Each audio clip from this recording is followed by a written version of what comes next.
Praise the lord. ఈరోజు దేవుని వాక్యము గలతీ 5:25-26 చూసుకుందాం. మనము ఆత్మ అనుసరించి జీవించు వారమైతిమా, ఆత్మను అనుసరించి క్రమముగా నడుచుకుందుము.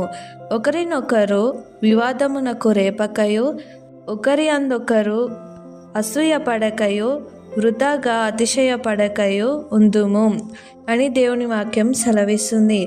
మనము ఆత్మను అనుసరించి ఆత్మను అనుసరించిన వారమైతే, మనము క్రమముగా దేవుని ఆత్మను అనుసరించిన వారమైతే ఒకరి పట్ల ఒకరము వివాదము అంటే గొడవ పడడము, ఇంకనేమో వారిపైన కోపంగా ఉండడము, ఈ విధంగా ఉండకయో మనసపార్థాలు తెచ్చుకోకుండా, ఇంకనేమో వారి పట్ల ఈ విధంగా ఉండి వీరి పట్ల ఈ విధంగా ఉండి మనకి ఉంటున్న సమయాన్ని మనము వేస్ట్ చేయకుండా ఉండాలి. ఎందుకంటే మనము దేవుని ఆత్మని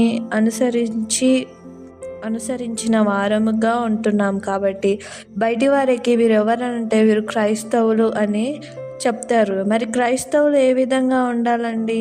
మనము ఒకరి పట్ల ఒకరము ప్రేమగా ఉండాలా, లేకపోతే ఒకరి పట్ల ఒకరు మనసపార్థాలు పెట్టుకొని వారి పట్ల గొడవపడి ఆ విధమైన వాటిపైన మనము మన సమయాన్ని వృధా చేసుకుంటూ ఉంటున్నాం ఈ రోజులలో.